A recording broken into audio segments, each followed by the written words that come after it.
Good evening and welcome to the Mayor's Report. I'm Kayla Mamelak, a reporter for Somerville Neighborhood News. Joined with me today is Mayor Joseph A. Curtatone. Mayor Curtatone, thank you so much for joining us. Great to be here, Kayla. Welcome to the show. Thank you. Let's dive right into it. Okay. I'd like to start with a quote from the Globe. It was actually on an article in relevance to Somerville, and here's what it says. It says, "For a town to grab the it factor, public transportation is a must."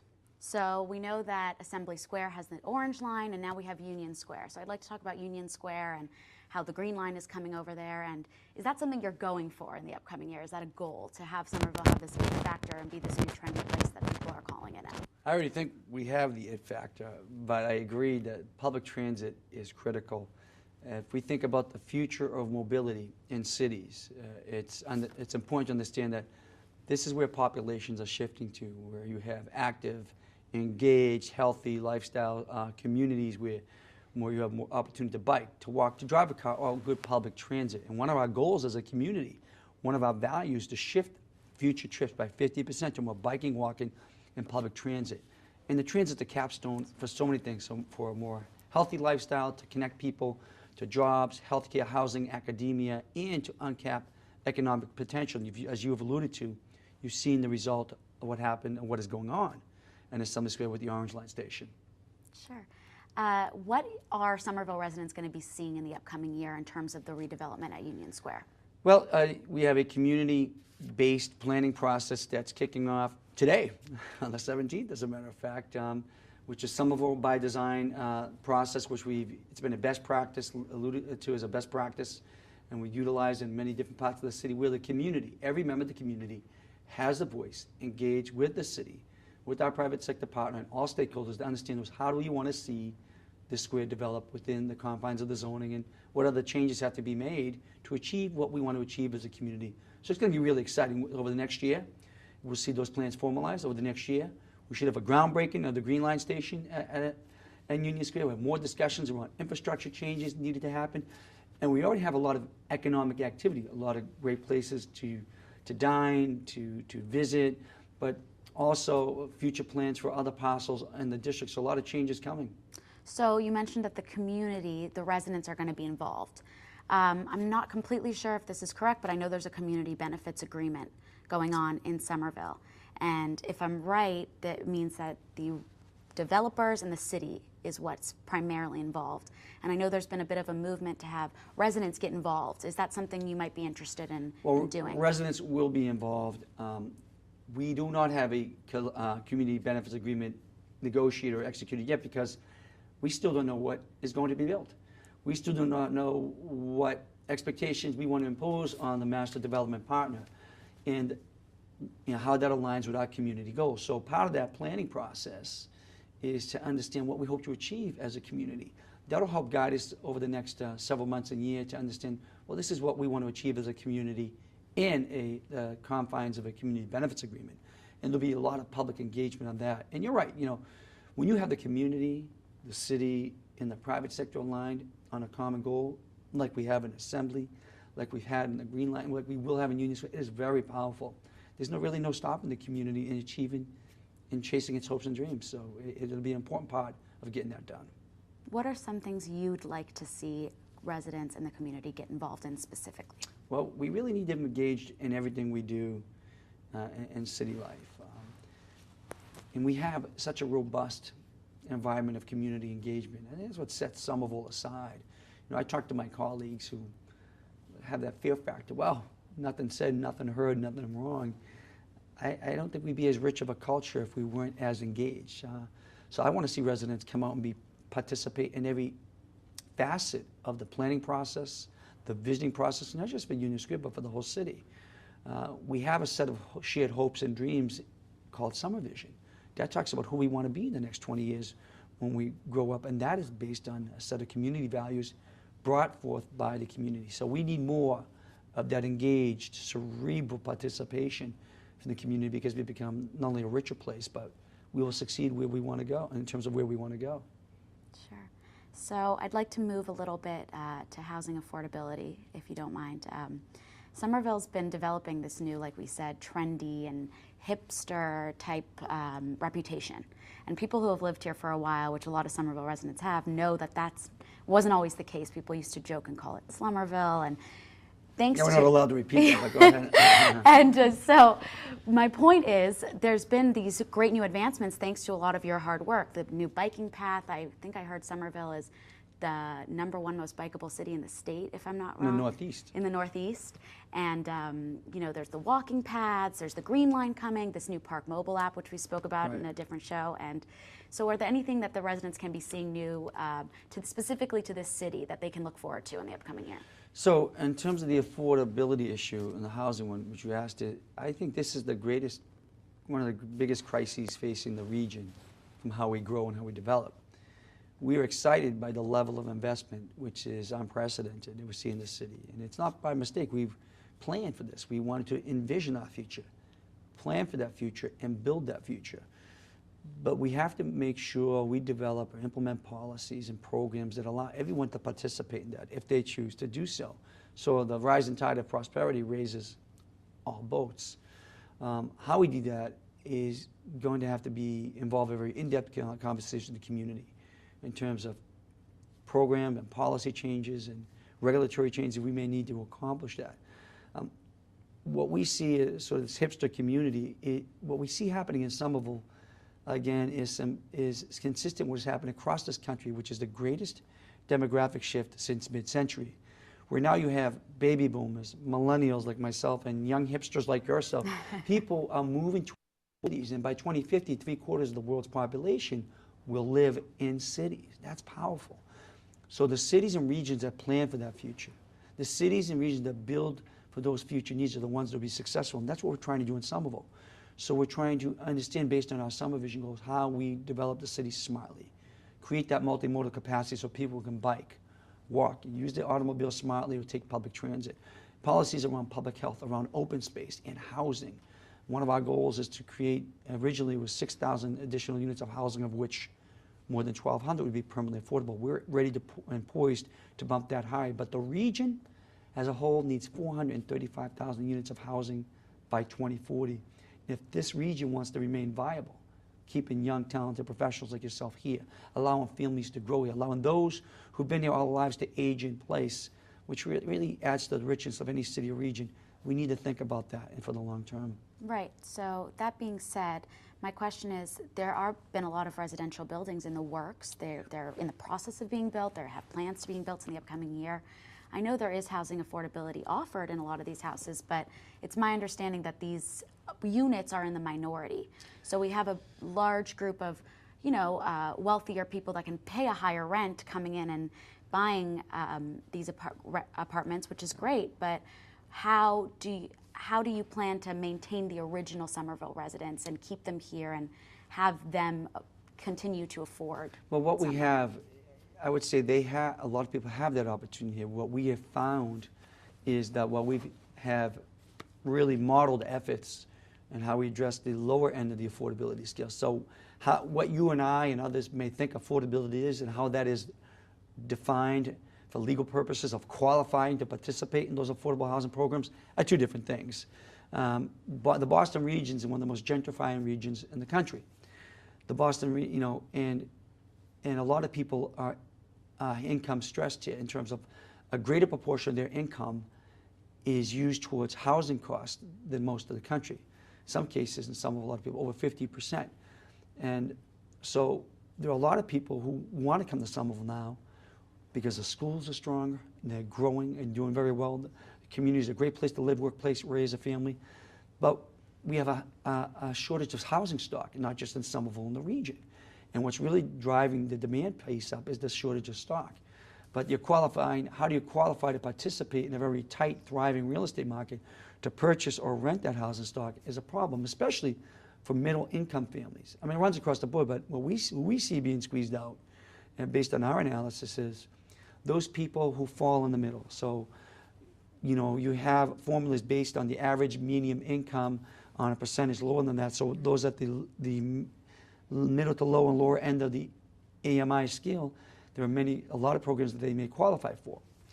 Those at the middle who have a child and maybe living in a 1-bedroom condo or 2-bedroom, want to get to a 3-bedroom more, there's very little stock there because the market is incentivizing the development of a different type of stock. So, and also is incentivizing higher end units, which is subsidize the lower end, and the middle is being squeezed out. So one of the things over the next coming year, we're going to be looking at and examining as part of our Sustainable Neighborhood Initiative, and we asked the public to be involved. We put out a call for members of the public to involve in this conversation is where can we, on a legal or policy construction standpoint, make changes there? Where do we have to go to the state to allow for more people to participate in those programs? Again, there's not going to be a silver bullet in this. Somerville alone can't build a firewall around the city and saying, this will be the most affordable city in the Commonwealth and the region, and nothing else will affect us. So, although we'll take painstaking and diligent efforts to make sure we set a model for that, part of the conversation I'm having with regional leaders, it has to be a regional approach to have true impact. Sure. What are some of the specifics that residents have come and said to you in these types of meetings, specific things that they'd like to see? We've heard, the same thing, I don't qualify for the typical programs. They're really good. They have an impact, but we're being squeezed out. We make too much to qualify for that. We don't make enough to participate in a very vibrant market. If you have a home for sale in Somerville, single-family home, you find a home for sale, I should say a single-family home, you need to be prepared to pay 20% over asking and be ready to move within a matter of hours. The city can't even move with that much flexibility and nimbleness. It's very difficult for average folks to do as well. So it's a very highly speculative market because it's a hot market. People want to be here.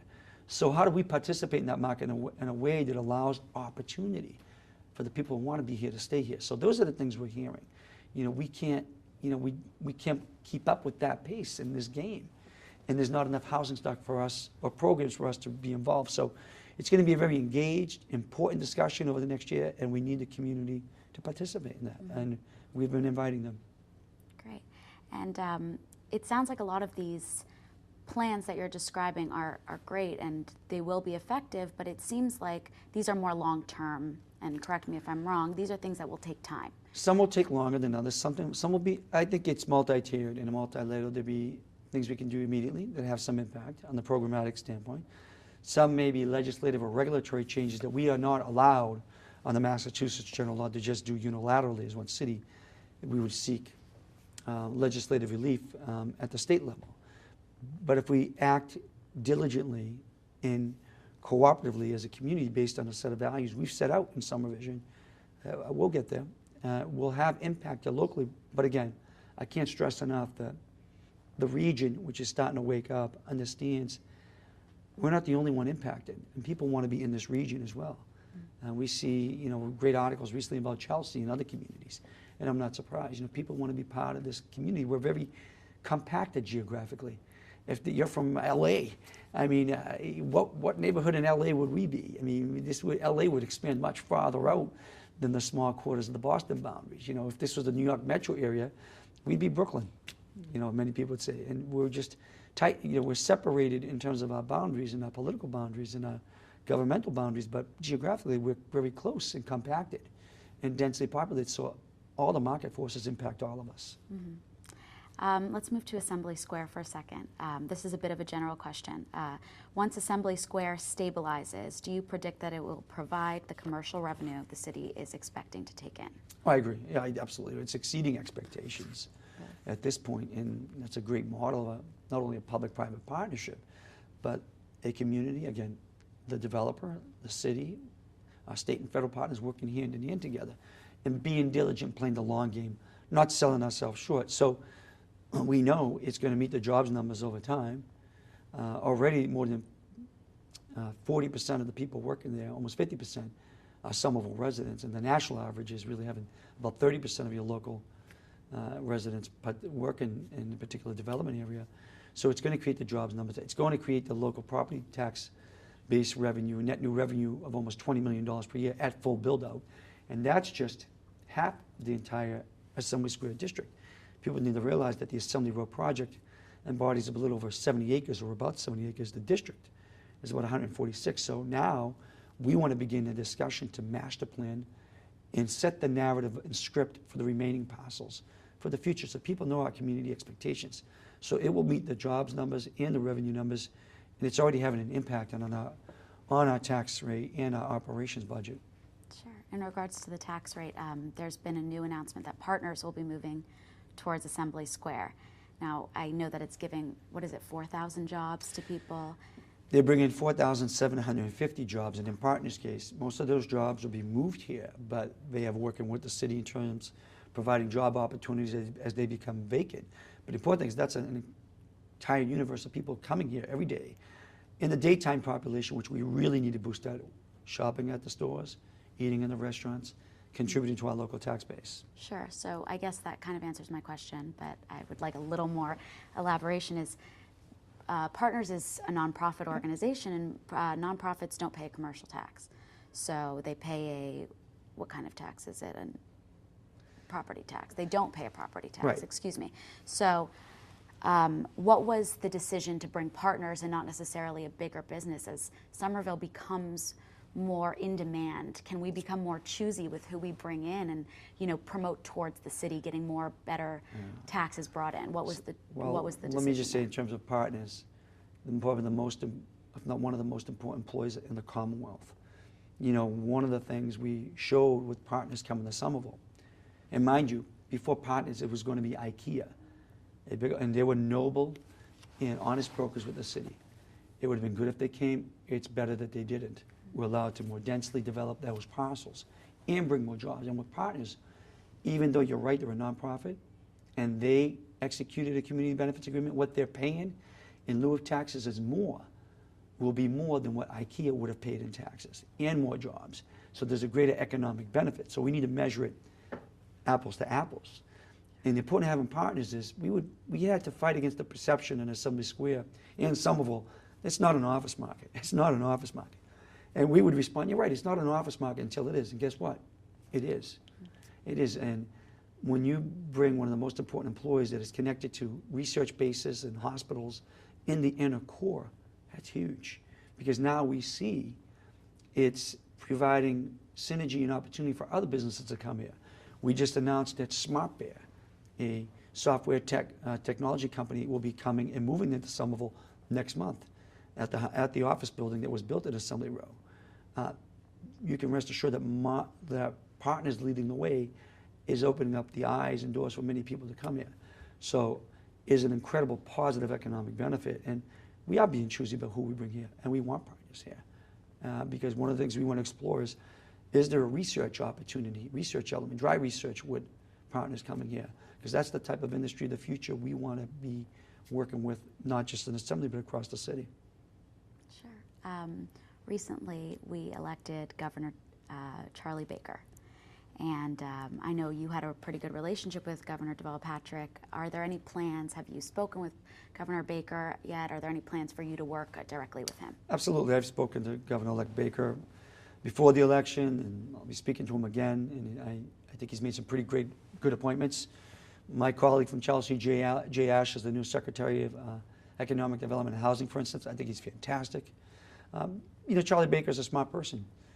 Party ideology aside, he wants to get things done. And I think he understands and should understand the need to partner with cities and towns across the Commonwealth, whether they voted for him or not. And we are the fuel that feeds the economic engine of the Commonwealth. And he's been quick to point out Somerville across the campaign trail as a model of management and planning and investment, and how city should run and grow. And I expect we'll have a good, constructive relationship. I certainly offered that, and he has too. And we have a responsibility to work together, regardless of our party differentiation, to get things done for the common good. I think Charlie, Governor-elect Baker, understands that. I certainly do, and I'm not going to let party differences hold that back. Plan to work with his administration closely. Are there any specific programs that you've voiced to him in regards to the city of Somerville? Green line, green line, green line. And more, there are a whole bunch of other programs and he's asked my opinion on. I'm as the chair of the Metropolitan Mayors Coalition, which is a coalition of the 13 mayors and CEO, myself in Boston, ourselves in Boston included. I'll be working with the legislature, have been for years, and with past governors and with Governor-elect Baker. But for Somerville's interest, I made it loud and clear. Look, we want to keep our success moving forward. Here's how we have been successful working with governors and our federal partners. And the green line is really important. And with the news on the Green Line, more positive news. I think he understands that fully. Sure. Let's talk about the opioid addiction problem in Somerville. I know that this was a big issue in the media earlier in the year, and it's kind of faded a bit, even though it really is an issue that still remains in Somerville. Are there anything specifically in the upcoming year or any city programs you plan to work with in order to fix this problem, and what will those be? Well, this is another important issue in terms of my conversations with Governor-elect Baker. He has flagged this as an important issue for him because it's not just a Somerville crisis or Massachusetts crisis, it's a national crisis. Somerville has been a leader in the preventive field and the prevention field, and has communities worked on community-based initiatives for intervention and education. This particular epidemic has been real troubling because it shows no sign of slowing, and it's impacting everyone. And you know, Governor-elect Baker and I and others have talked about this greatly, and in terms of the city, you know, working with Somerville Cares About Prevention, our health department, and our community partners from teen empowerment, others, and our other social service agencies, we're working together to understand how we recognize our collective responsibility. This is a community problem.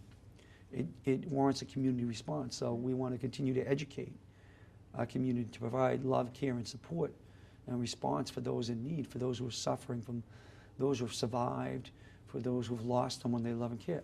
We're all involved in that. I know so many people that I know personally, and it does not discriminate who it's going to impact. And from how we think about strategic interventions, one of the things we know right away we can do in terms of better communicating, getting support as a Commonwealth community, as a state, is dealing with some of the, you know, part of the drug industry too, and the medical industry, and how quickly they are to prescribe certain opiates as medication, and how those lead to as a gateway to heroin as well. And in addition to our fight for the prevalence of heroin across this nation. You know, these stories are too sad. There's actually been stories in the paper yesterday. You know, we see what's going on in Vermont and other states. You see this discussion at the national level. But we have to understand that as a society, we have a responsibility to invest in the programs and prevention measures that will lead to this not happening. We can't just be in the business of just having to distribute or you know, impose Narcan measures on people to save them at the end. There's a lot that has to be done at the beginning. So there are a lot of things we can do as a society. I think some of will be glad to and proud to show the way how we as a community respond to this, but it's the greater community that has to be involved in this, and we'll be very active with the governor and other parts of the region on this issue. Sure. Are there any city programs in particular you plan to work with? Well, we have the Somerville Cares About Prevention, our health department, and the work that the Trauma Response Network does in educating the community, working with our stakeholders across the community in the region, working in our schools and in every neighborhood. But you know, we're going to continue our efforts there and continue our investments there. But we need some relief. Every city does, the entire state does, in terms of, again, how people find a gateway into heroin use. You know, what are the levers in this greater environment that we can manipulate to understand how we can deter the prevalence of heroin in our cities and towns? And who is it affecting? What is going on in their lives that leads them down this path? These are the questions we ask every day. So that is one of the other, I said the housing, this is probably at the top of the list in terms of crisis. Sure. What is the health department doing in specifics in regards to opioid addiction? Well, the health department, Somerville Cares About Prevention is out of our health department.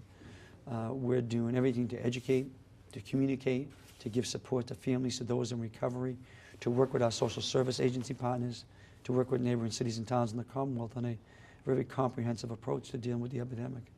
Great. I'd like to turn to your new campaign proposal. You recently vetoed an alderman. I believe that was your first veto. I haven't vetoed that. It's probably got a lot of more notoriety. But a couple of others, smaller scale stuff. Well, you're one of your few vetoes, and in regards to campaign proposal, and you recently released a new campaign proposal. Can you talk about what your new campaign proposal says? So, yep. And so why what we you vetoed, vetoed why we vetoed the first one, it was a campaign finance reform proposal, which I support. imposed on contributions of certain people, categories of individuals or groups of people who are either developers or have a proposed development proposal or certain city contracts.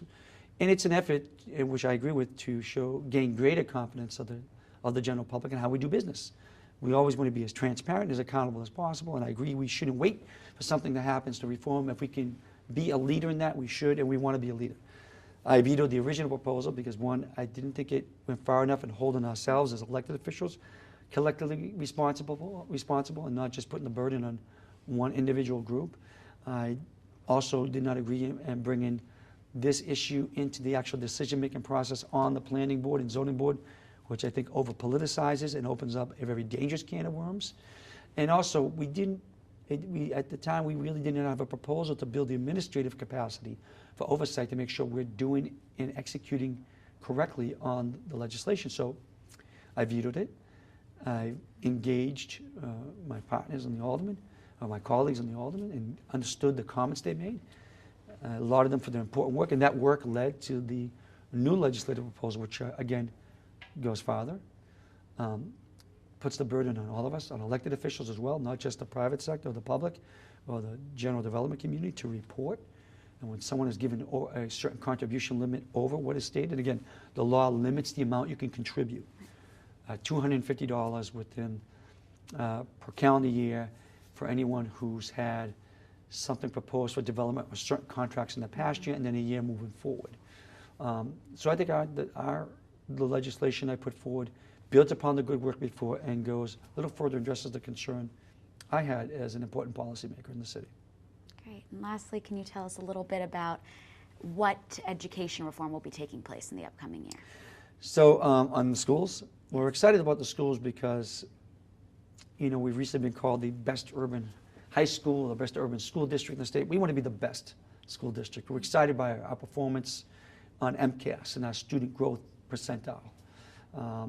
That's how fast our students are learning compared to their peers across the state. And Somerville is on an incredible trajectory. The schools are one of the reasons people want to be in the city. And as you know, the perception of the strengths and weaknesses of your school district is going to play an important role in how people vote. And they vote with their feet. Are they going to stay? Are they going to pack up and go? And we want them to stay.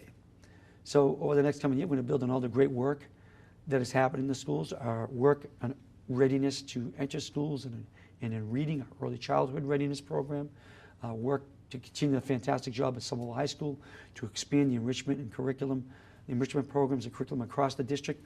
And we're also excited because we just went through an incredible community-based effort to find a new superintendent. As you know, the current superintendent, Tony Parentazi, this is his last year. He's going to be retiring. And he's done a fantastic job in a decade here. And there's a great platform for the next superintendent to come in and build upon and really take us to that Excel level.